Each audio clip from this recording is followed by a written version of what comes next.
नमस्कार दोस्तों, आपके अपने YouTube चैनल उत्कर्ष शैलेंद्र रावत सर की ऑनलाइन क्लास में एक बार पुनः आपका स्वागत है। राजस्थान सामान्य जीके का मैं आपके सामने 7वां मॉडल पेपर लेकर आ गया हूँ। बहुत ही महत्वपूर्ण मॉडल पेपर है और राजस्थान जीके के आज के इस 7वें मॉडल पेपर में मैं आपके सामने लेकर आऊँगा अति महत्वपूर्ण प्रश्न।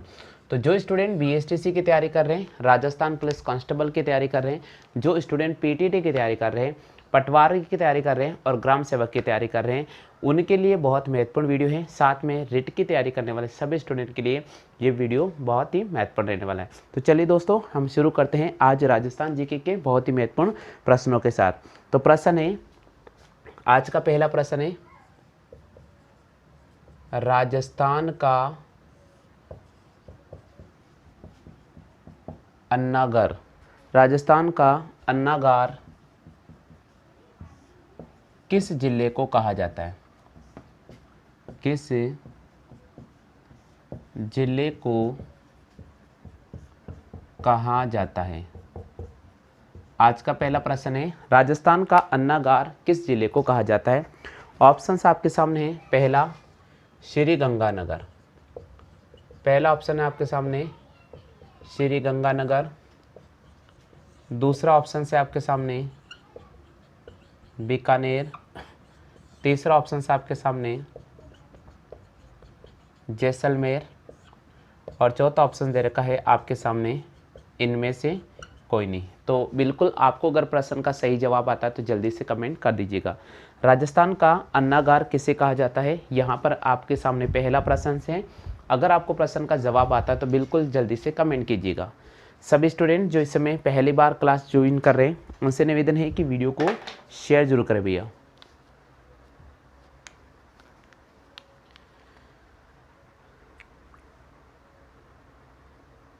हाँ, जल्दी से बताओ, कमेंट करो। राजस्थान का अन्नागार किसे कहा जाता है? जल्दी से बताइए, सभी स्टूडेंट जल्दी से बताइए।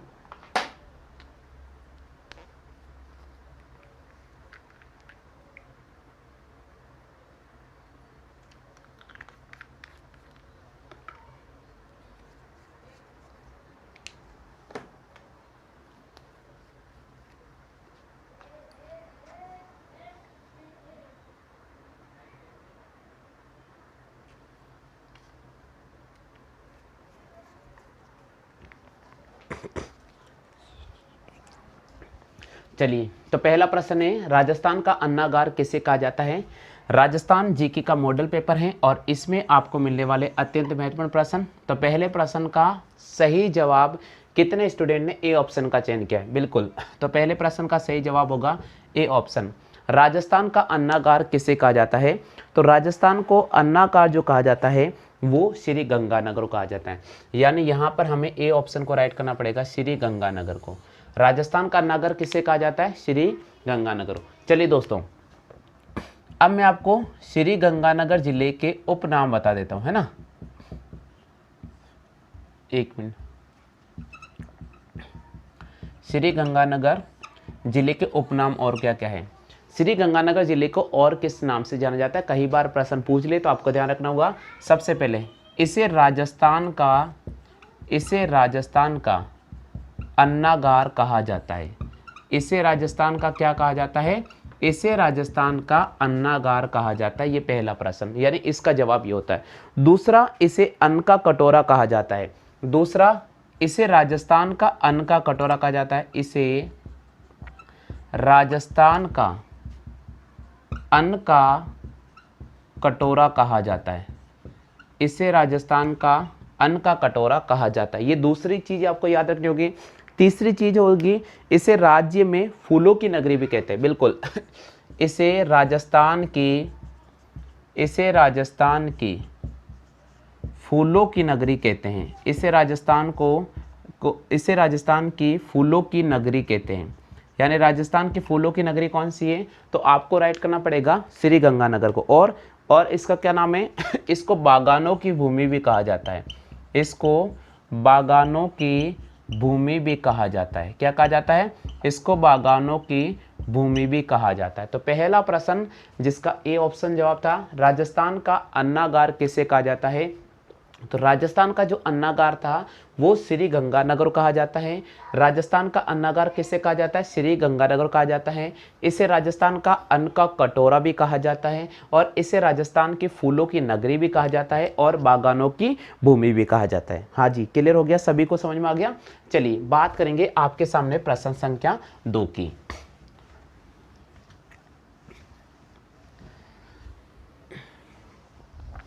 चलिए बच्चों, आपके सामने लेकर आ रहा हूं प्रश्न संख्या 2। दूसरे प्रश्न का आप जवाब देना। दूसरा प्रश्न है, राजस्थान का राजकोट किसे कहा जाता है? राजस्थान का राजकोट किस जिले को कहा जाता है? किस जिले को कहा जाता है? राजस्थान का राजकोट किस जिले को कहा जाता है? बिल्कुल, आपके सामने पहला ऑप्शन है श्री गंगानगर, उसके बाद श्री गंगानगर, बिल्कुल बी ऑप्शन से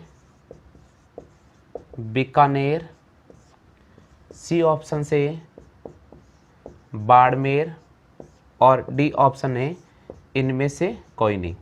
चलिए बता दीजिएगा प्रश्न का सही जवाब क्या होगा। राजस्थान का राजकोट किसे कहा जाता है? जल्दी से बताओ भैया, राजस्थान का राजकोट किसे कहा जाता है? बिल्कुल, प्रश्न संख्या 2 का सही जवाब होगा, प्रश्न संख्या 2 का सही जवाब होगा बी ऑप्शन। प्रश्न संख्या 2 का सही जवाब होगा बी ऑप्शन। बिल्कुल, राजस्थान का राजकोट किसे कहा जाता है? बीकानेर को कहा जाता है। किसे कहा जाता है? बीकानेर को कहा जाता है। हाँ भैया, कर लीजिए कॉपी, बीकानेर को कहा जाता है। अच्छा, अब बीकानेर के और क्या क्या उपनाम है वो अपन यहाँ पर देख लेते हैं, ताकि क्या होगा कि प्रश्न घूम भी जाए तो आपको टेंशन नहीं रहेगा। अच्छा, राजस्थान का ऊन, यानी प्रश्न एक ये भी बना हुआ है, ऊन का घर किसे कहा जाता है? तो सबसे पहले बीकानेर का उपनाम है ऊन का घर। ऊन का घर किसे कहा जाता है? बीकानेर को कहा जाता है। दूसरा इसका निकनाम होगा, इसे राजस्थान का राजकोट कहा जाता है। इसे राजस्थान का राजकोट कहा जाता है लूणकरणसर को। किसको कहा जाता है? लूणकरणसर को, बीकानेर में, यानी इसे राजस्थान का राजकोट कहा जाता है। और क्या कहा जाता है? बिल्कुल, रेगिस्तान का सुंदर उद्यान भी कहा जाता है। और बीकानेर को क्या कहा जाता है? बीकानेर का और नाम है रेगिस्तान का सुंदर उद्यान कहा जाता है। इसे रेगिस्तान का सुंदर उद्यान कहा जाता है। अच्छा, किसको कहा जाता है? तो कोलायत झील को। आपको ध्यान रखना पड़ेगा किसको कहा जाता है, तो आपको राइट करना पड़ेगा कोलायत झील। अच्छा, कोलायत झील कौन से जिले में आती है? तो बच्चों आपको याद रखना पड़ेगा बीकानेर में आती है। और क्या कहा जाता है इसको, जल्दी से बताओ, और क्या कहा जाता है? हाँ भैया, जिनको आंसर आ देखिए जल्दी से बताइए, इसके उपनाम जिसको भी आता है कमेंट कर दीजिएगा। चलिए नेक्स्ट प्रश्न की बात करते हैं, प्रश्न संख्या 3। तीसरा प्रश्न मैं आपके सामने लेकर आ रहा हूँ, एक एक प्रश्न हल कराऊंगा, ये एग्जाम की दृष्टि से महत्वपूर्ण रहने वाले हैं ना। चलिए तीसरा प्रश्न की बात करते हैं। तीसरा प्रश्न क्या है? प्रश्न संख्या तीसरा प्रश्न है, राजस्थान की स्वर्ण नगरी किसे कहा जाता है? राजस्थान की स्वर्ण नगरी किसे कहा जाता है? स्वर्ण नगरी किसे कहा जाता है? बिल्कुल, आप बताओ बच्चों, राजस्थान की स्वर्ण नगरी किसे कहा जाता है? जल्दी से कमेंट करो बच्चों, स्वर्ण नगरी किसे कहा जाता है? ऑप्शंस दे रखा आपके सामने, गंगानगर। दूसरा ऑप्शन आपके सामने दे रखा है बीकानेर। तीसरा ऑप्शन आपके सामने दे रखा है जैसलमेर। तीसरा ऑप्शन आपके सामने दे रखा है जैसलमेर। और चौथा ऑप्शन आपके सामने दे रखा है इनमें से कोई नहीं। जल्दी से बताओ, राजस्थान की स्वर्ण नगरी किसे कहा जाता है? प्रश्न संख्या 3 का आंसर अगर आपको आता है तो जल्दी से बता दीजिएगा, राजस्थान के स्वर्ण नगरी किसे कहा जाता है? हाँ बच्चों, सभी कमेंट करें, मैं चेक कर लेता हूँ आपके कमेंट। बिल्कुल, राजस्थान की स्वर्ण नगरी किससे कहा जाता है? बहुत अच्छी बात है भैया, सी ऑप्शन चयन किया। राजस्थान की स्वर्ण नगरी किससे कहा जाता है? राजस्थान की स्वर्ण नगरी तो भैया जैसलमेर को ही कहते हैं। किसको कहते हैं? जैसलमेर को कहते हैं। तो आपको ध्यान रखना होगा, राजस्थान की जो स्वर्ण नगरी है वो किससे कहा जाता है? वो जैसलमेर को कहा जाता है। किसे कहा जाता है? बोले यार जैसलमेर को कहा जाता है। प्रश्न आता है राजस्थान की स्वर्ण नगरी किसे कहा जाता है, तो हमें जैसलमेर को राइट करना पड़ेगा। अच्छा, जैसलमेर के और क्या क्या नाम है वो आपको यहाँ पर मैं लिखवा रहा हूँ, वो कॉपी कर लीजिएगा। सबसे पहला इसका नाम है, इसे राजस्थान की राजस्थान की स्वर्ण नगरी कहते हैं। यानी पहला नाम हो गया, इसे राजस्थान की स्वर्ण नगरी कहते हैं। ये इसका पहला नाम हो गया, ठीक है, इसे राजस्थान की स्वर्ण नगरी कहते हैं। दूसरा इसका नाम है राजस्थान की हवेलियों की नगरी, यानी इसे हवेलियों का नगर भी कहते हैं। इसे हवेलियों का नगर भी कहते हैं। इसे हवेलियों का नगर भी कहते हैं। इसे किसका नगर कहते हैं? इसे हवेलियों का नगर भी कहते हैं। अच्छा, और क्या कहा जाता है इसको? इसको म्यूजियम सिटी भी कहा जाता है बिल्कुल, इसे म्यूजियम सिटी भी कहा जाता है। इसको म्यूजियम सिटी भी कहा जाता है। इसको क्या नाम है? इस देखिए, सबसे पहले इसका नाम क्या हो गया? राजस्थान की स्वर्ण नगरी कहा जाता है। दूसरा नाम क्या हो गया? इसे हवेलियों का नगर कहते हैं। तीसरा नाम क्या हो गया? इसे म्यूजियम सिटी भी कहा जाता है। अच्छा, कॉपी कर रहे हो ना आप साथ के साथ? हाँ, और क्या नाम है? बिल्कुल, झरोखे की नगरी बिल्कुल भैया, आपको ध्यान रखना होगा, इसको झरोखे की नगरी भी कहते हैं। कौन सी नगरी कहते हैं? झरोखे की नगरी। देखिए, जब मैं आप पीछे हो जाता हूँ ना, जैसे मैं क्लास से पीछे हो जाता हूँ बोर्ड से बाद, इसका उद्देश्य ये कि आप यहाँ तक कॉपी करते चले, क्योंकि देखिए टॉपिक लंबा चलेगा। राजस्थान जीके के मैं मॉडल पेपर हल करा रहा हूँ और आज आपके सामने 7वां टेस्ट होगा, ठीक है। तो मैं आपको डिटेल इसलिए दे रहा हूँ कि प्रश्न कुछ भी पूछा जा सकता है, आपका क्वेश्चन कंफ्यूज नहीं होना चाहिए। राजस्थान की स्वर्ण नगरी किसे कहते हैं? तो जैसलमेर। अब जैसलमेर के जो भी उपनाम है वो सारे बता रहा हूँ। राजस्थान की स्वर्ण नगरी कहते हैं, इसे हवेलियों का नगर कहते हैं, इसे म्यूजियम सिटी कहते हैं, इसे झरोखे की नगरी कहते हैं। अच्छा, और क्या कहते हैं? रेगिस्तान का गुलाब कहा जाता है। और क्या कहा जाता है? इसे रेगिस्तान का गुलाब कहा जाता है। तो यहां लिखा मैंने रेगिस्तान का गुलाब, इसे रेगिस्तान का गुलाब कहा जाता है। और क्या कहा जाता है? राजस्थान का अंडमान कहा जाता है। और क्या कहा जाता है इसे? इसे राजस्थान का अंडमान कहा जाता है। राजस्थान का अंडमान कहा जाता है, बिल्कुल। तो रेगिस्तान का गुलाब कहा जाता है, राजस्थान का अंडमान कहा जाता है, और गलियों का शहर कहा जाता है, पंखों की नगरी कहा जाता है, बिल्कुल। तो ये और क्या नाम इसका? इसका और नाम है, इसको गलियों का शहर कहा जाता है। गलियों का शहर कहा जाता है, और इसे पंखों की नगरी भी कहते हैं। क्या नाम है? पंखों की नगरी। तो इसको और क्या नाम है? इसको पंखों की नगरी भी कहते हैं। और क्या नाम है? जल्दी से बताओ, और क्या नाम है बताओ जल्दी से। हाँ भैया, थार का गढ़ा, मारवाड़ का कुंभ, बिल्कुल, थार का गढ़ा और मारवाड़ का कुंभ। तो इसको थार का गढ़ा भी कहते हैं। और क्या कहा जाता है? इसको मारवाड़ का कुंभ भी कहा जाता है। तो मारवाड़ का कुंभ भी कहा जाता है। ये सारे के सारे इसके निकनेम है। तो राजस्थान की स्वर्ण नगरी यानी जैसलमेर, जैसलमेर के और जितने भी निकनाम है वो यहाँ लिख दिए। राजस्थान की स्वर्ण नगरी कहते हैं, इसे हवेलियों का नगर कहते हैं, इसे म्यूजियम सिटी के नाम से जाना जाता है, इसे झरोखे की नगरी कहा जाता है, इसे रेगिस्तान का गुलाब कहा जाता है, इसे थार का गढ़ा कहा जाता है, इसे मारवाड़ का कुंभ कहा जाता है, राजस्थान का अंडमान कहा जाता है, गलियों का शहर कहा जाता है, और पंखों की नगरी कहा जाता है। और क्या कहा जाता है? पंखों की नगरी। अच्छा, ध्यान रखना, मांडधरा या वल्लभ मंडल नाम से भी प्रसिद्ध है इस ये राजस्थान है, ठीक है। हाँ भैया, चलिए चौथा प्रश्न।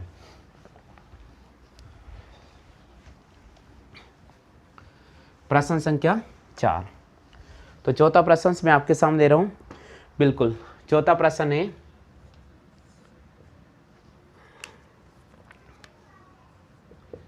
श्री गंगानगर की स्थापना किसने की? या श्री गंगानगर के संस्थापक कौन है? ये एक प्रश्न कई बार पूछा जाता है। ऑप्शन दे रखा है आपको सामने। ए ऑप्शन दे रखा है महाराजा गंगा सिंह। बी ऑप्शंस की बात कर रहे हैं तो बी ऑप्शन दे रखा महाराजा सूरत सिंह, महाराजा सूरत सिंह। सी ऑप्शंस की बात करते हैं तो सी ऑप्शन दे रखा है राव बीका।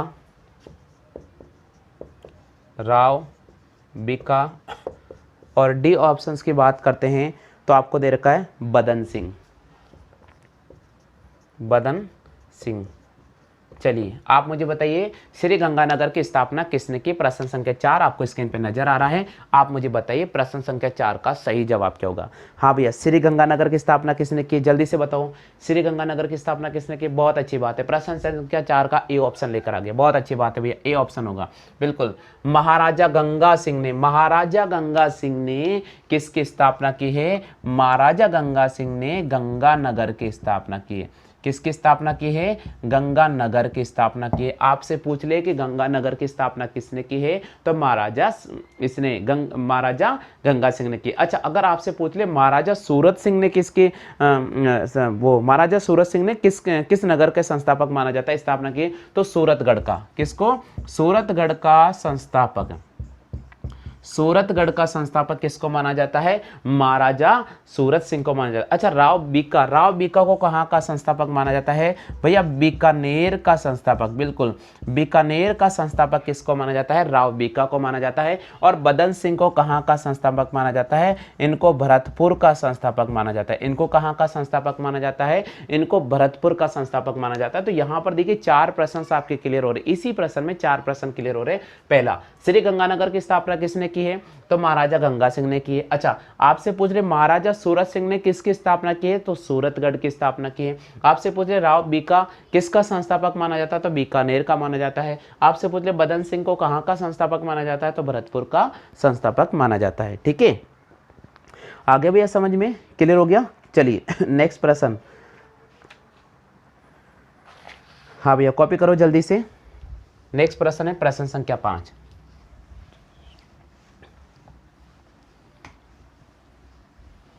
पांचवा प्रश्न है राजस्थान सामान्य जीके का। मैं आपके सामने टेस्ट लेकर आ रहा हूं, सभी स्टूडेंट इन प्रश्नों को हल करें, बहुत इंपॉर्टेंट टॉपिक है। चलिए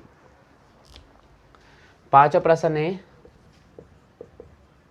राजस्थान के किस जिले की आकृति,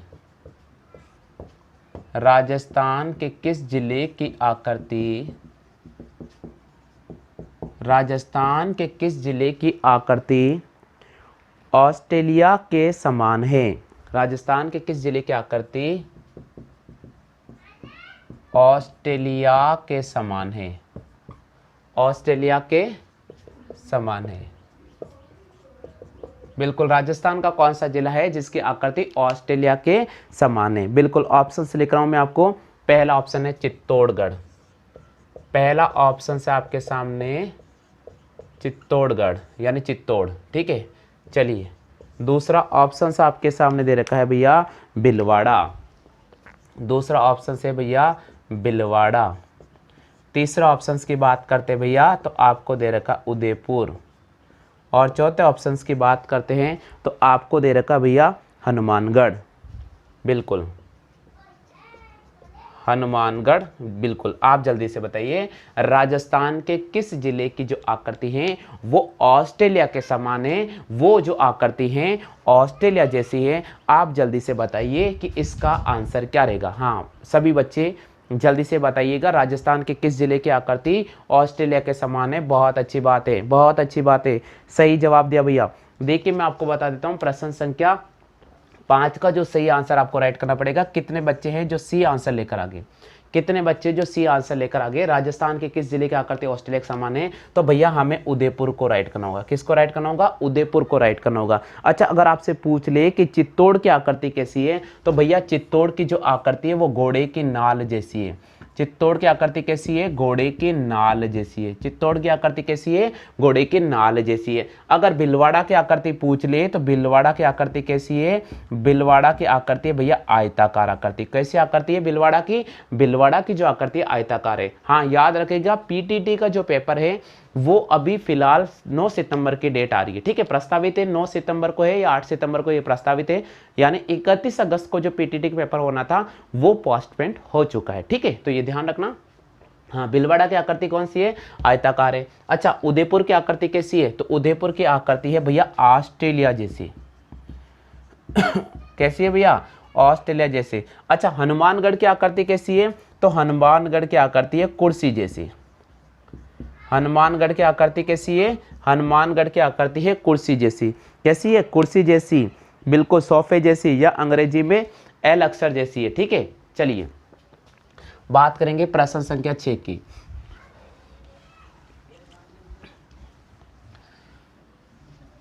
हाँ भैया, छठा प्रश्न से आपके सामने, छठा प्रश्न है आपके सामने। टोंक जिला, टोंक जिले का क्षेत्रफल,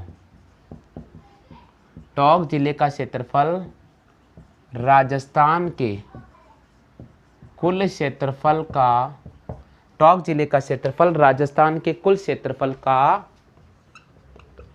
कितना प्रतिशत है, कितना प्रतिशत है। ऑप्शंस की बात करते हैं तो ऑप्शन दे रखा है 2.10%।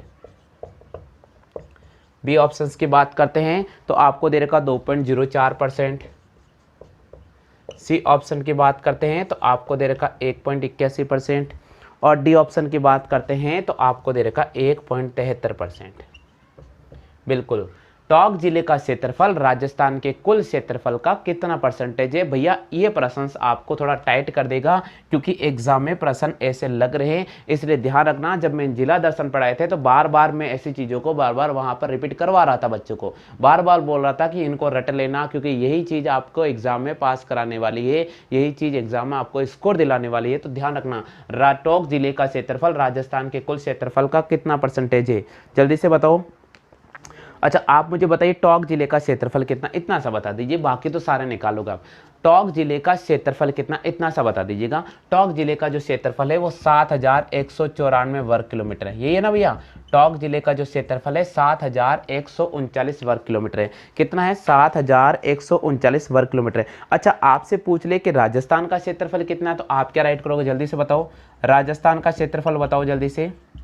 राजस्थान का क्षेत्रफल कितना है, 3,42,239। कितना है, 3,42,239 वर्ग किलोमीटर। कितना है, 3,42,239 वर्ग किलोमीटर।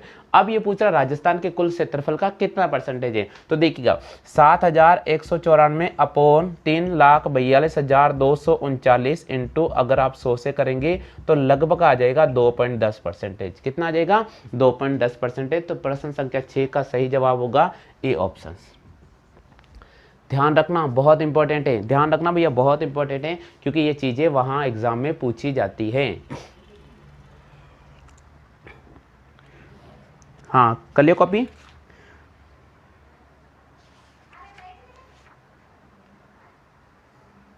चलिए नेक्स्ट,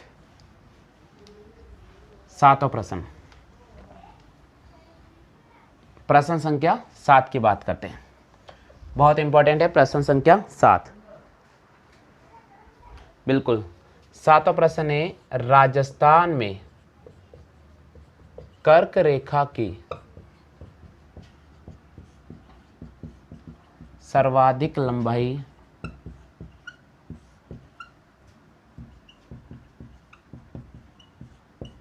किस जिले में है। राजस्थान में कर्क रेखा की सर्वाधिक लंबाई किस जिले में है, ये हमारा प्रश्न है। ऑप्शंस दे रखा है आपको, बांसवाड़ा, बी ऑप्शन दे रखा है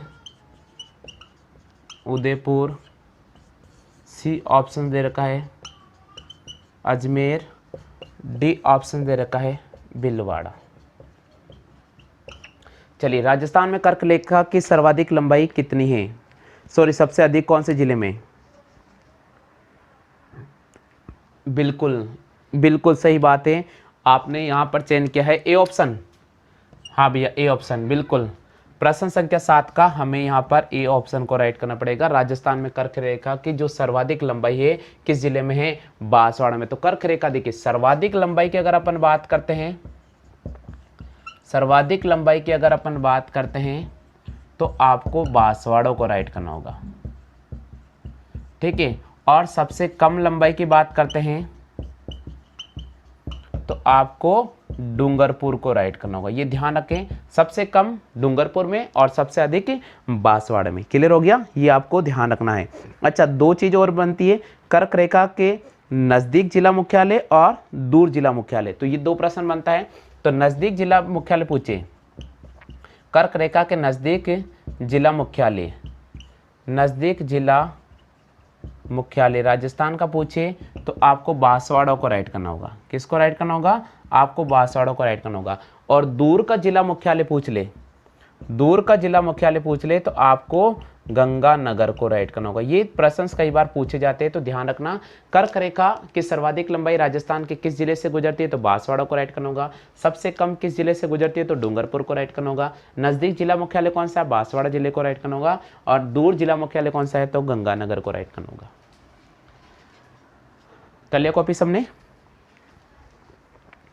चलिए नेक्स्ट प्रश्न।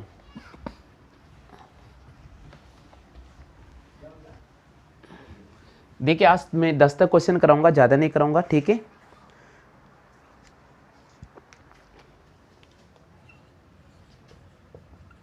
राजस्थान में अंतर्राष्ट्रीय सीमा की लंबाई, राजस्थान में अंतर्राष्ट्रीय सीमा की लंबाई है, बिल्कुल राजस्थान में अंतर्राष्ट्रीय सीमा की लंबाई कितनी है आप मुझे बताइए। ऑप्शंस की बात करते हैं तो ऑप्शन दे रखा है 1070 किलोमीटर, बी ऑप्शन दे रखा है 2070 किलोमीटर, सी ऑप्शन दे रखा है 1050 किलोमीटर और डी ऑप्शन दे रखा है इनमें से कोई नहीं। तो जल्दी से बताइए राजस्थान की अंतर्राष्ट्रीय सीमा की लंबाई कितनी है। प्रश्न संख्या 8 आपके सामने रख दिया है, राजस्थान की अंतर्राष्ट्रीय सीमा की लंबाई कितनी है, बिल्कुल जल्दी से बताओ। बिल्कुल ए ऑप्शन 8वें का हमने यहाँ पर जवाब किया है, ए ऑप्शन 1070 किलोमीटर। राजस्थान में अंतर्राष्ट्रीय सीमा की लंबाई कितनी है? 1070 किलोमीटर है, जिसको अपन रेड क्लिफ रेखा के नाम से भी जानते हैं, ठीक है। क्लियर हो गया? चलिए भारत और पाकिस्तान के बीच में स्थित है, यह रेखा भारत और पाकिस्तान के बीच में स्थित है। कहां पर स्थित है? यह रेखा भारत और पाकिस्तान के बीच में है। कहां पर है?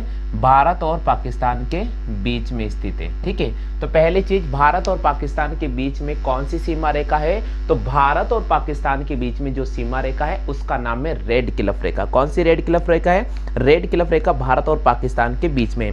चलिए भैया, रेड क्लिफ रेखा बिल्कुल किसके नाम पर रेड क्लिफ रेखा का नाम रखा गया था? ये कई बार ये प्रश्न आता है तो आप इसका भी जवाब कर सकते हैं, बिल्कुल। तो अब एक प्रश्न आता है, सबसे पहले रेड क्लिफ रेखा, ये जो रेखा है भारत और पाकिस्तान के बीच में। चलिए अब इसके बारे में दूसरा प्रश्न आ सकता है, वो दूसरा प्रश्न, ये रेखा के संस्थापक, यानी इस रेखा के संस्थापक सर सिरिल रेड क्लिफ को माना जाता है। सर सिरिल रेड क्लिफ को माना जाता है, यानी रेड क्लिफ रेखा के संस्थापक किसको माना जाता है? रेड क्लिफ रेखा के जो संस्थापक है सर सिरिल रेड क्लिफ को माना जाता है। किसको माना जाता है? सर सिरिल रेड क्लिफ को माना जाता है। अच्छा, इस रेखा की स्थापना कब की गई थी? तो आपको ध्यान रखना पड़ेगा, इस रेखा की स्थापना, इस रेखा की स्थापना कब की गई थी बच्चों?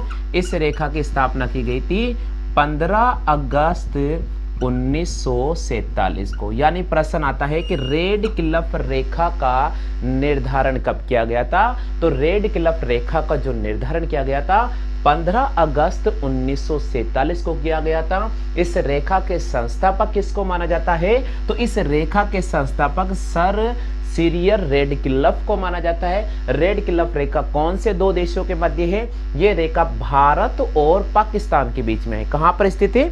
भारत और पाकिस्तान में स्थित है। अच्छा, रेड क्लिफ रेखा भारत के कितने राज्यों से निकलते? अगर आपसे प्रश्न पूछ ले तो आप क्या जवाब करेंगे? आप क्या जवाब करेंगे? तो आप क्या जवाब करेंगे? यह रेखा भारत के 3 राज्यों से गुजरती है।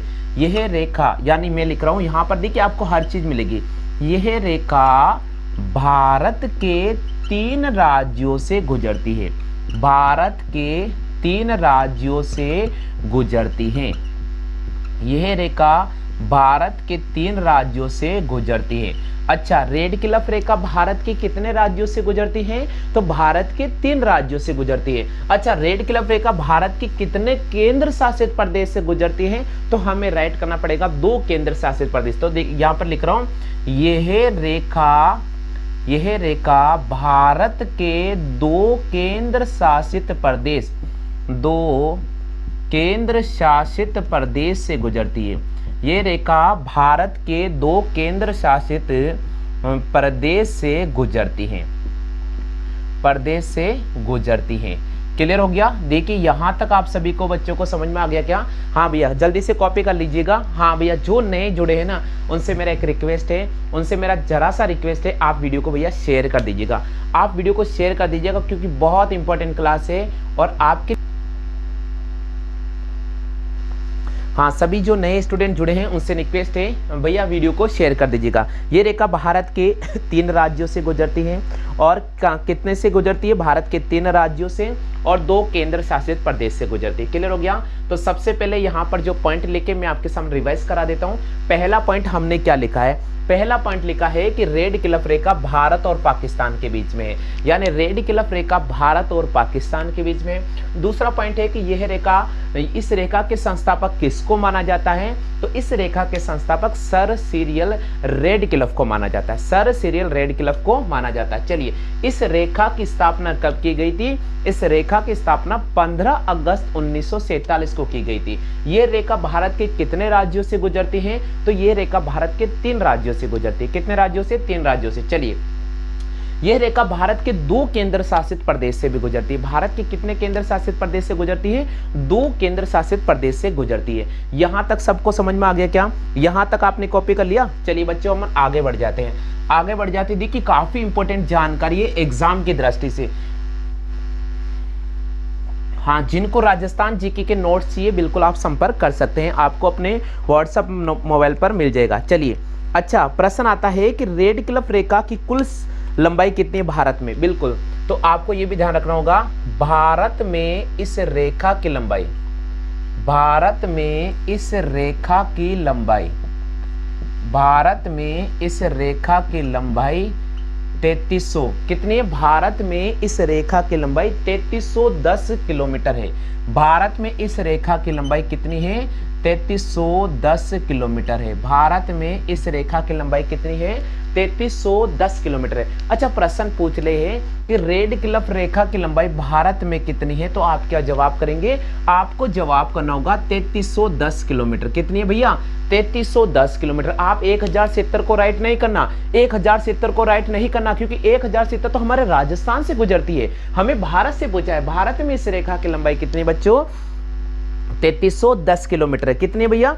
3310 किलोमीटर। अच्छा, अगर आपसे प्रश्न पूछ ले कि राजस्थान में इस रेखा की लंबाई कितनी है, तो देखिए मैं आपको चीज बताऊं, भारत के 3 राज्यों से गुजरती है। मैंने आपको पहले लिखा था भारत के 3 राज्यों से ये गुजरती है, भारत के 3 राज्यों से ये गुजरती है।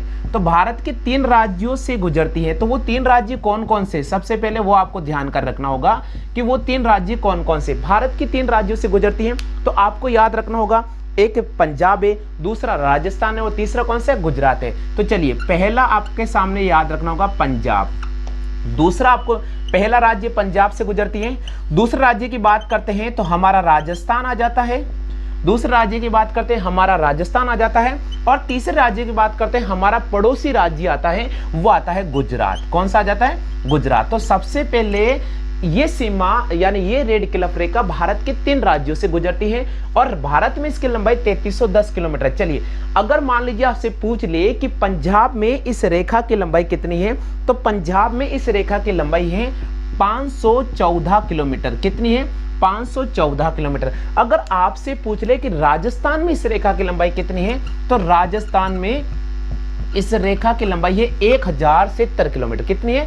1070 किलोमीटर। और अगर आपसे गुजरात की पूछ ले तो गुजरात में है 510 किलोमीटर। देखिए, याद करने का तरीका, मैं आपको याद करने का तरीका बताऊं। देखिए 1000 का आधा कितना होता है? 500 होता है। 1000 का आधा कितना होता है? 500। तो आपको याद रखना है पड़ोसी राज्य गुजरात की 510 है और पंजाब की 514 है, यानी पंजाब और गुजरात का याद हो गया। 1070 हमारे राजस्थान में है, तो 1070 किलोमीटर हमारे राजस्थान में है।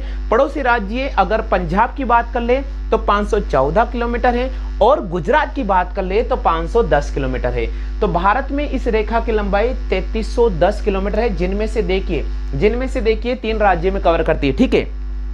अच्छा, अगर अपन केंद्र शासित प्रदेश की बात करते हैं, दोनों केंद्र शासित प्रदेश है, तो अच्छा आपके दिमाग में एक चीज आ रहा होगा कि बोले यार आपने सर ये तो बता दिया कि भारत के 3 राज्यों से गुजरती है, तो फिर 2 केंद्र शासित प्रदेश कौन से हैं? 2 केंद्र शासित प्रदेश कौन से हैं जहां से ये रेखा गुजरती है? आपके माइंड में एक चीज चल रहा होगा कि 2 वो केंद्र शासित प्रदेश कौन से हैं जहां से ये रेखा गुजर रही है? तो भैया वो है एक जम्मू कश्मीर, एक आपके सामने है जम्मू कश्मीर, और दूसरा अभी नया केंद्र शासित प्रदेश बना था, वो कौन सा है? लद्दाख। तो जम्मू कश्मीर और लद्दाख से गुजरती हैं और इन दोनों राज्यों में इसकी जो लंबाई है वो 1216 किलोमीटर। कितनी है?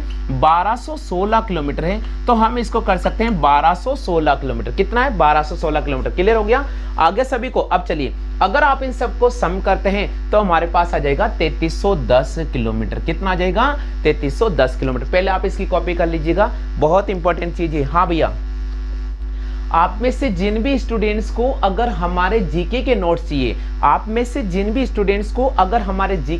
चाहिए, बिल्कुल आप अपना नाम लिखे, जिला नाम लिखे और मेरे व्हाट्सएप नंबर पे सेंड कर दीजिएगा। पट्टी के ऊपर मेरा व्हाट्सएप नंबर लिखा, बिल्कुल उसी पर आपको प्रोवाइड कराया जाएगा, क्योंकि बीएसटीसी और पीटीटी एग्जाम बिल्कुल नजदीक आने वाला, बिल्कुल नजदीक आ चुका है। आने वाला क्या आ चुका है, तो आप ध्यान रखिएगा। भारत में इस रेखा की लंबाई कितनी है? 3310 किलोमीटर है।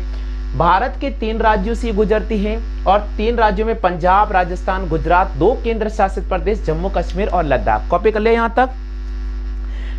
यहां तक कॉपी कर लिया क्या? चलिए अब आगे इससे रिलेटेड जो प्रश्न बनते हैं उनके बारे में अपन बात कर लेते हैं, है ना, उनके बारे में अपन बात कर लेते हैं। चलिए बच्चों, अब आपके सामने में एक चीज समझाता हूं, है ना। देखिए अब यहां से कौन कौन से महत्वपूर्ण प्रश्न बनते हैं वो आप ध्यान रखें, जो एग्जाम में अक्सर पूछे जाते प्रश्न। सबसे पहला प्रश्न पूछा जाता है, रेड क्लिफ रेखा की लंबाई भारत में सबसे अधिक किस राज्य को स्पर्श करती है? यानी रेड क्लिफ रेखा भारत के किस राज्य को सबसे अधिक स्पर्श करती है? तो हमें राइट करना होगा राजस्थान को। किसको? हमें राइट करना होगा राजस्थान। यार रेड क्लिफ के साथ सर्वाधिक सीमा राजस्थान राज्य के लगती है। तो मैं लिख रहा हूं आपके सामने, आप लिख लो, रेड क्लिफ रेखा के साथ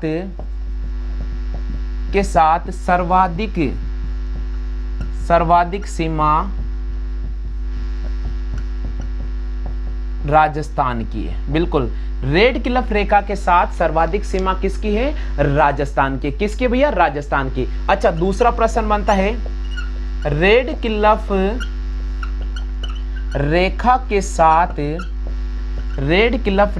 साथ सबसे कम सीमा किसकी है भैया? सबसे कम सीमा किसकी है? मैंने अभी आपको समझाया था, गुजरात की है। किसकी है? गुजरात की है। तो यहां पर हमें राइट करना पड़ेगा गुजरात को। किसको राइट करना पड़ेगा? गुजरात को। क्लियर हो गया? बिल्कुल। राजस्थान में 1070 किलोमीटर है और गुजरात की बात करते हैं तो मैंने हालांकि पहले लिखवा दिया था 1070 किलोमीटर और इसमें है 510 किलोमीटर। आप चाहो तो यहाँ पर भी नोट कर सकते हैं। जो बच्चे लेट आए हैं उनके लिए एक बार स्टार बता देता हूँ, ये प्रश्न बहुत इंपॉर्टेंट रहने वाला है। चलिए, अच्छा, रेड क्लिफ रेखा पर सबसे नजदीक राजधानी मुख्यालय किसका है? तो अगर ये प्रश्न पूछ ले तो क्या राइट करेंगे? बिल्कुल, तो यहां लिख रहा हूं मैं, रेड क्लिफ रेखा पर सबसे नजदीक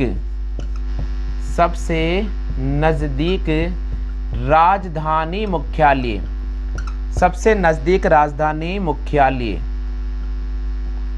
कौन सा है, श्रीनगर। कौन सा है भैया, श्रीनगर। बिल्कुल ध्यान रखना, ध्यान रखना, मैं हर चीज आपको समझाने की कोशिश कर रहा हूं, मैं हर चीज आपको बताने की कोशिश कर रहा हूं, क्योंकि भैया मैं बात वही कर रहा हूं जो एग्जाम में आने वाले प्रश्न है। मैं उन्हीं प्रश्नों की बात करूंगा जो एग्जाम में आने वाले। जल्दी से कॉपी कर लीजिएगा, थोड़ा मैं इंक भर लेता हूं, जल्दी से कॉपी करो आप, जल्दी से।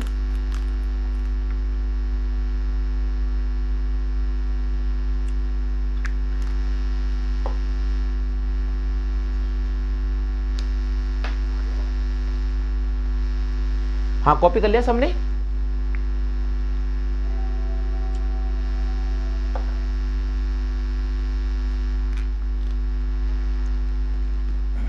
बिल्कुल। अब एक और प्रश्न बनता है कि सबसे नजदीक मुख्यालय आता गया श्रीनगर। अब मैं लिखूंगा रेड क्लिफ रेखा, रेड क्लिफ रेखा पर सर्वाधिक दूर जिला मुख्यालय, सर्वाधिक दूर, सॉरी, राजधानी मुख्यालय, राजधानी मुख्यालय कौन सा होगा, वो हमारा राजस्थान की राजधानी जयपुर होगी। बिल्कुल, रेड क्लिफ रेखा से सबसे दूर राजधानी है वो राजधानी मुख्यालय जयपुर है। और सबसे नजदीक राजधानी मुख्यालय की बात करते हैं तो हमें किसको राइट करना पड़ेगा, श्रीनगर को राइट करना होगा। अच्छा, प्रश्न आता है क्षेत्रफल की दृष्टि से रेड क्लिफ पर स्थित सीमा वाला सर्वाधिक राज्य कौन सा है, तो राजस्थान को। और क्षेत्रफल की दृष्टि से सबसे छोटा सीमा वाला राज्य कौन सा है, तो फिर हमें पंजाब को राइट करना पड़ेगा जो रेड क्लिफ रेखा पर स्थित है। कई बार प्रश्न पूछ लेते हैं, आप इसको याद रखना। चलिए, क्लियर हो गया भैया? अब देखिए यहां से और इसके महत्वपूर्ण प्रश्न कौन कौन से बन सकते हैं वो भी मैं आपको समझा देता हूं, क्योंकि कई बार एग्जाम में पूछे जाते हैं और हमारे बच्चे वहां कंफ्यूज हो जाते हैं। बस हम चाहते हैं कि हमारे स्टूडेंट्स कंफ्यूज नहीं रहे। चलिए भैया, अब राजस्थान में अब अपन बात करते हैं कि राजस्थान में कितने जिलों से, राजस्थान में कितने जिलों से यह रेखा गुजरती है, यह रेखा गुजरती है। कई बार प्रश्न आता है कि रेड क्लिफ जो रेखा है राजस्थान के कितने जिलों से गुजरती है, तो भैया आपको ध्यान रखना पड़ेगा राजस्थान में ये 4 जिलों से गुजरती है। कितने जिलों से गुजरती है, राजस्थान में ये 4 जिलों से गुजरती है।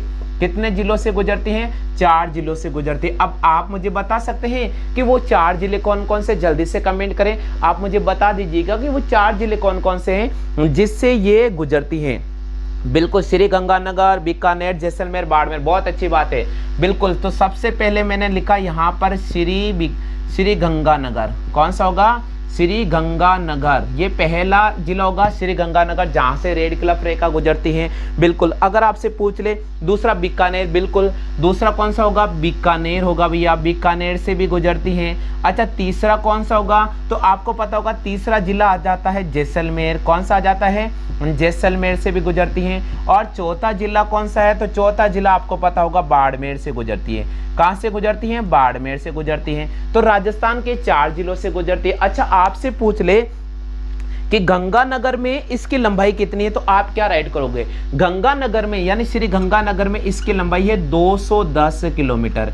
कितनी है भैया, 210 किलोमीटर। अगर आपसे बीकानेर की लंबाई पूछ ले तो बीकानेर में लंबाई कितनी है, बीकानेर में इसकी लंबाई है 168 किलोमीटर। कितनी है, 168 किलोमीटर। अगर आपसे जैसलमेर की पूछ ले तो जैसलमेर में इसकी लंबाई कितनी है, 464 किलोमीटर। तो श्री गंगानगर में 210 किलोमीटर, बीकानेर में 168 किलोमीटर, जैसलमेर में 464 किलोमीटर। और बाड़मेर की अगर आपसे पूछ ले तो बाड़मेर में है भैया 228 किलोमीटर। कितना है, 228 किलोमीटर। देखिए टोटल लंबाई है रेड क्लिफ रेखा की राजस्थान के अंदर 1070 किलोमीटर।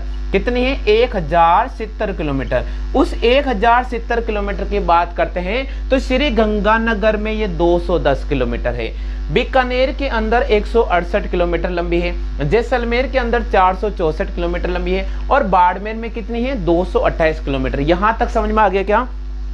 अच्छा भैया, आजकल ये प्रश्न नहीं आता है, आजकल प्रश्न आता है परसेंटेज पर, आजकल प्रश्न आता है परसेंटेज पर। चलो परसेंटेज वाले बता देते हैं। अगर आपसे पूछ ले कि रेड क्लिफ रेखा श्री गंगानगर से गुजरती है तो कितना प्रतिशत भाग घेरती है, यानी कितना प्रतिशत हिस्सा रेड क्लिफ का श्री गंगानगर से गुजरता है, तो आप इस प्रश्न का क्या जवाब करेंगे? आप इस प्रश्न का क्या जवाब करेंगे? आपको राइट करना होगा 19.62%, यानी रेड क्लिफ रेखा की कुल लंबाई का, राजस्थान में कुल लंबाई का 19.62% हिस्सा जो आता है श्री गंगानगर में आता है। 15.70% का जो हिस्सा आता है वो कहां पर आता है? 15.70% का जो हिस्सा आता है वो बीकानेर में आता है। और अगर जैसलमेर की बात करते हैं तो 43.36% आता है। जैसलमेर का हिस्सा अगर अपन देखते हैं तो 43.36%, यानी रेड क्लिफ रेखा राजस्थान के जैसलमेर से गुजरती है तो 43.36% हिस्सा जैसे वो उसका किसका, सीमा रेखा का 43.36% हिस्सा जैसलमेर से गुजरता है। और अगर अपन बाड़मेर की बात कर ले तो 21.30% आता है। कितना आता है? 21.30%। अच्छा बच्चों, ये याद रह जाएगा कि आपको याद रह जाएगा? देखो मैं आपको याद कराता हूँ, श्री गंगानगर 19.62%, श्री गंगानगर 19.62%, बीकानेर 15.70%, बीकानेर 15.70%, जैसलमेर 43.36% और बाड़मेर 21.30%। आप इसकी कॉपी कर लो, पहले आप इसकी कॉपी कर लीजिएगा ताकि मैं सभी स्टूडेंट्स के जो कमेंट आ रहे हैं मैं पढ़ लूँ। हाँ भैया, सभी स्टूडेंट इस वीडियो को शेयर करें भैया, इस वीडियो को शेयर करें क्योंकि बहुत ही महत्वपूर्ण वीडियो है और मैंने एग्जाम की दृष्टि से ये वीडियो रखा है आपके सामने, क्लास रखी है आपके सामने, क्योंकि ये क्लास बहुत इंपॉर्टेंट है। और अगर इसमें से प्रश्न लग जाएगा तो आप मान के चलिएगा 1 नंबर का जुगाड़ सीधा सीधा हो जाएगा। और अगर नहीं भी लगेगा तो पटवार की वैकेंसी आपके हाथ में है, प्लस कांस्टेबल की वैकेंसी आने वाली है, तो कहीं ना कहीं वहां जरूर इनमें से प्रश्न बनेंगे भैया, 100% बनेंगे। हाँ भैया, कॉपी कर लो जल्दी से। रेड क्लिफ के साथ सर्वाधिक सीमा किसकी है? तो सर्वाधिक सीमा किसकी है भैया? सर्वाधिक सीमा किसकी है? तो आपसे पूछ ले कि रेड क्लिफ के साथ सर्वाधिक सीमा राजस्थान के कौन से जिले की है? तो हमें जैसलमेर को राइट करना होगा। और सबसे कम सीमा किसकी है? तो हमें बीकानेर को राइट करना होगा। ये प्रश्न तो आपको बिल्कुल क्लियर नजर आएंगे। अच्छा, रेड क्लिफ के साथ सबसे नजदीक जिला मुख्यालय किसका है? तो वो भी आपको याद रखना पड़ेगा, श्री गंगानगर का है। और सबसे दूर जिला मुख्यालय किसका है? तो वो आपको याद रखना पड़ेगा बीकानेर का। किसका है? बीकानेर का। बिल्कुल, देखो सबसे नजदीक तो है श्री गंगानगर का और सबसे दूर है किसका? बीकानेर का। और सबसे लंबी सीमा राजस्थान में रेड क्लिफ रेखा क्या आती है, जिस जिले में गुजरती है वो 464 किलोमीटर जैसलमेर में है और सबसे कम किसकी है? बीकानेर में है। क्लियर हो गया? ये 4 प्रश्न भी बहुत इंपॉर्टेंट है जो कई बार पूछे जाते हैं। अच्छा भैया, राजस्थान में इसकी शुरुआत कहां से होती है? अच्छा, राजस्थान में इसकी शुरुआत कहां से होती है? चलो बच्चों, मैं आपको ये भी बता देता हूं कि रेड क्लिफ रेखा राजस्थान में कहां से शुरू होती है। चलिए, रेड क्लिफ रेखा राजस्थान में कहां से शुरू होती है? इसकी शुरुआत राजस्थान में कहां से होती है? तो आपको पता होगा, हिंदूमल कोट का नाम आपने सुना होगा। हिंदूमल कोट यानी कहां पर आता है? ये हिंदूमल कोट आता भैया कहां पर? श्री गंगानगर में आता है। कहां पर आता है? श्री गंगानगर में आता। बिल्कुल, हिंदूमल कोट यानी श्री गंगानगर से इस रेखा की शुरुआत होती है। और अच्छा, इसका अंतिम बिंदु कहां पर है? इसका अंतिम बिंदु कहां पर है? यानी राजस्थान में इसका अंतिम पॉइंट कौन सा है? राजस्थान में इसका अंतिम बिंदु कौन सा है इस रेखा का? उसके बाद ये गुजरात में प्रवेश कर जाती है। तो भैया आपको सबको पता होगा बाड़मेर, और बाड़मेर में एक तहसील है जिसका नाम है शाहगढ़ और गांव है बकासर। बिल्कुल, बाड़मेर का एक गांव है बकासर, तहसील का नाम है शाहगढ़। कौन सी तहसील? शाहगढ़। बिल्कुल, ये इसका लास्ट पॉइंट है। बिल्कुल, बकासर शाहगढ़, ये आपको ध्यान रखना। बाड़गढ़। अच्छा, एक छोटी सी ढाणी है, उस ढाणी का नाम क्या है? वहां पर एक छोटी सी ढाणी है, उस ढाणी का नाम क्या है? ब्राह्मणों की ढाणी। कौन सी है? ब्राह्मणों की ढाणी, बकासर शाहगढ़, इसका अंतिम पॉइंट है। ब्राह्मणों की ढाणी बकासर शाहगढ़, इसका अंतिम पॉइंट है। और प्रारंभिक पॉइंट कहां पर है? हिंदूमल कोट श्री गंगानगर से। ये 2 प्रश्न कई बार बनते हैं, आपको यहां पर ध्यान रखना होगा। अच्छा, प्रश्न अगर पूछ ले कि रेड क्लिफ रेखा पर पाकिस्तान के कितने जिले आते हैं, तो आप क्या जवाब करेंगे? आप क्या जवाब करेंगे? जल्दी से बताओ। प्रश्न आता है कि रेड क्लिफ रेखा पर पाकिस्तान के कितने जिले आते हैं, तो भैया 9 जिलों को राइट करना होगा। बिल्कुल, तो मैं यहां लिख रहा हूं, रेड क्लिफ रेखा पर पाकिस्तान के, रेड क्लिफ रेखा पर पाकिस्तान के 9 जिले आते हैं। पाकिस्तान के 9 जिले आते हैं, यानी रेड क्लिफ रेखा पर पाकिस्तान के 9 जिले आते हैं। कितने जिले आते हैं? 9 जिले। अच्छा, पाकिस्तान के कितने राज्यों के साथ, बिल्कुल पाकिस्तान के कितने राज्यों की सीमा राजस्थान से लगती है? ये अगर प्रश्न आता तो क्या जवाब करोगे आप? पाकिस्तान के कितने राज्यों की सीमा, कितने राज्यों की सीमा राजस्थान से लगती है? राजस्थान से लगती है। ये अगर प्रश्न आए तो क्या जवाब करोगे? पाकिस्तान के कितने राज्यों की सीमा राजस्थान से लगती है? भैया 2, एक पंजाब प्रांत लाहौर, एक सिंध कराची। तो आपको ध्यान रखना होगा 2, एक आता है पंजाब प्रांत लाहौर, और दूसरा आता है सिंध कराची। बिल्कुल, इनकी जो सीमा है वो कहां से लगती है? वो हमारे राजस्थान से लगती है। बिल्कुल क्लियर हो गया? आ गया सभी को समझ में? यहां तक सभी को समझ में आ गया क्या? जल्दी से बताइए मुझे बच्चों, सभी को आ गया क्या समझ में? जल्दी से बता दीजिएगा सभी स्टूडेंट्स को। आ गया समझ में? हाँ भैया, रेड क्लिफ रेखा आ गया सबको समझ में? कॉपी कर लो जल्दी से।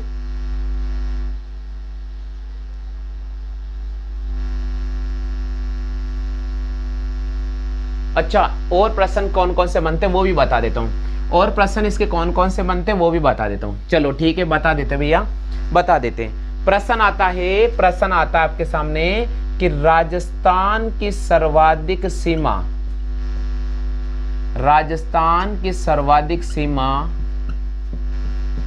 पाकिस्तान के किस, ये प्रश्न लिख रखा है मैंने, राजस्थान की सर्वाधिक सीमा पाकिस्तान के किस प्रांत से लगती है? तो राजस्थान की सर्वाधिक सीमा पाकिस्तान के पंजाब प्रांत, किससे लगती है?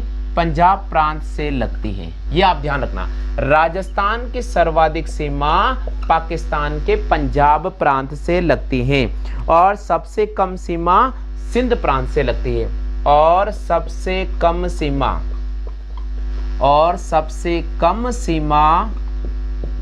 राजस्थान की पाकिस्तान के सिंध प्रांत से लगती है। किससे लगती है? सिंध प्रांत से लगती है। ये एक प्रश्न आते हैं जो कई बार बच्चे कंफ्यूज हो जाते हैं। अच्छा, राजस्थान की सीमा पर नजदीक पाकिस्तान का जिला मुख्यालय कौन सा पूछ ले तो जवाब करना होगा। बिल्कुल, राजस्थान की सीमा पर पाकिस्तान का नजदीक सीमा मुख्यालय कौन सा है भैया? लाहौर। कौन सा है? लाहौर। बिल्कुल, राजस्थान की सीमा पर पाकिस्तान का नजदीक सीमा मुख्यालय कौन सा है? लाहौर का। अच्छा, आपसे पूछ ले राजस्थान की सीमा पर पाकिस्तान का दूर सीमा मुख्यालय कौन सा है? दूर सीमा मुख्यालय कौन सा है? तो बच्चों आपको राइट करना पड़ेगा कराची। किसको राइट करना पड़ेगा? कराची को। नजदीक सीमा मुख्यालय पूछे तो लाहौर को राइट कर देना, और दूर सीमा मुख्यालय पूछे तो किसको राइट करना है? कराची को राइट करना है। किसको राइट करना है? कराची को राइट करना। इतना सा ध्यान रखना, बस इतना सा ध्यान रखना, बाकी क्वेश्चंस आप क्लियर कर लोगे। राजस्थान की सीमा पर क्षेत्रफल की दृष्टि से सबसे बड़ा जो राज्य पाकिस्तान कौन सा है? तो पंजाब प्रांत को राइट कर देना, और सबसे छोटा कौन सा? सिंध प्रांत को राइट कर देना। हाँ बच्चों, आ गया सभी को समझ में? क्लियर हो गया यहाँ तक? अच्छा, सबको आ गया समझ में? तो चलिए दोस्तों, आज की इस क्लास में मैंने आपको रेड क्लिफ रेखा के बारे में समझाया है, क्योंकि प्रश्न यहाँ से बनने वाले हैं बीएसटीसी की तैयारी करने वाले सभी स्टूडेंट्स के लिए और पीटीटी की तैयारी करने वाले सभी स्टूडेंट्स के लिए बहुत महत्वपूर्ण ये क्लास नोट्स है जो मैंने आपको करा दी है। हाँ साथियों, आपके लिए एक जरूरी सूचना है जो मैं आपके सामने यहाँ पर बता रहा हूँ। अगर जिन भी स्टूडेंट्स को राजस्थान जीके के नोट्स चाहिए पीडीएफ फाइल में, जिन भी स्टूडेंट को राजस्थान जीके के नोट्स चाहिए, बिल्कुल राजस्थान जीके के नोट्स चाहिए, ठीक है, तो वो नोट्स आपको अपने व्हाट्सएप नंबर पे प्रोवाइड कराए जाएंगे। और उस नोट्स के लिए आपको क्या क्या लिखना होगा? सबसे पहले आप कौन से जिला से निवास करते हैं वो लिखना होगा। उसके बाद आप अपना नाम लिखें और उसके बाद आप किसकी तैयारी कर रहे हैं, आप किसकी तैयारी कर रहे हैं ये जरूर मुझे बता दीजिएगा। आपका जिला नाम लिखें, आपका खुद का नाम लिखें और आप किसकी तैयारी कर रहे हैं और सीधे मेरे व्हाट्सएप नंबर पे सेंड कर दीजिएगा। आपको 21 अगस्त से आपको पीडीएफ फाइल मिलना शुरू हो जाएगी, क्योंकि हमने प्रैक्टिकल पूरे नोट्स बना लिए हैं राजस्थान जीके के, जिसमें हमने ज्योग्राफी के नोट्स बना लिए हैं, जिसमें हमने राजस्थान मध्यकालीन इतिहास सब कुछ बना लिया है। ठीक है, दुर्ग बना लिया, जिला दर्शन पूरा बना लिया है। तो वो नोट्स हम प्रोवाइड कराते जाएंगे और रेगुलर आपको यहाँ पर देखो ऑब्जेक्टिव क्वेश्चन भी हम कराएंगे, ऐसी बात नहीं है। आपको मॉडल पेपर हम तैयार कर रहे हैं, कुछ ही एक दिनों बाद में हम मॉडल पेपर की सीरीज भी आपके सामने लेकर आ जाएंगे और अभी मैं आपको थोड़ा डिटेल से पढ़ाऊंगा और रोजाना एक टॉपिक आपको मैं डिटेल से हल कराऊंगा। तो दोस्तों अगर वीडियो अच्छा लगता है तो वीडियो को लाइक करें, शेयर करें और अगर आप पहली बार हमारे यूट्यूब चैनल पर आए हैं तो मेरा आपसे एक विनम्र निवेदन है कि आज ही हमारे चैनल की सदस्यता ले लीजिएगा और घंटे वाले बेल आइकन को जरूर इंप्रेस कर लेना, ताकि मैं जब भी आपके सामने क्लास लेकर आऊँ आपको उसका नोटिफिकेशन मिल जाए और वे क्लास आपकी मिस नहीं रहे। आज क्लियर हो गया? चलिए प्रश्न संख्या 9, देखिए 10 तक ही कराऊंगा, प्रश्न संख्या 9 की बात करते हैं। प्रश्न संख्या 9, भूगोल का जनक किसको माना जाता है? भूगोल का जनक किसको माना जाता है? भूगोल का जनक किसको माना जाता है? बिल्कुल ऑप्शन दे रहा हूं आपके सामने। पहला ऑप्शन है हिप्पोक्रेट्स, बी ऑप्शन है अरस्तु, सी ऑप्शंस की बात करते हैं हेकेटियस और डी ऑप्शन से इनमें से कोई नहीं। बिल्कुल प्रश्न संख्या 9 का सही जवाब करो, जल्दी से कमेंट करो भैया। देखिए 10 ही प्रश्न कराऊंगा, ठीक है, ध्यान रखना। भूगोल का जनक किसको माना जाता है? बिल्कुल ऑप्शन आपको राइट करना होगा, सी ऑप्शन। भूगोल का जनक किसको माना जाता है? भूगोल का जनक किसको माना जाता है? अरस्तु को जीव विज्ञान का, हिप्पोक्रेट्स को चिकित्सा शास्त्र का विज्ञान माना जाता है, हिक्केटियस को माना जाता है। किसको माना जाता है? हिक्केटियस को। ठीक है, चलिए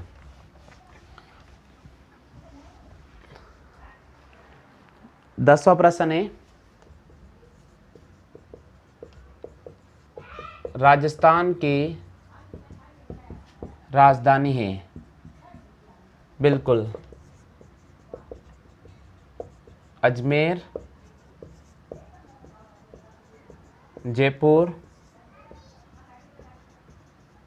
उदयपुर और डी ऑप्शन है इनमें से कोई नहीं। तो दोस्तों प्रश्न संख्या 10 का आपको रिप्लाई कमेंट करना होगा। दोस्तों आज का वीडियो कैसा लगा इसके बारे में कमेंट कर दीजिएगा।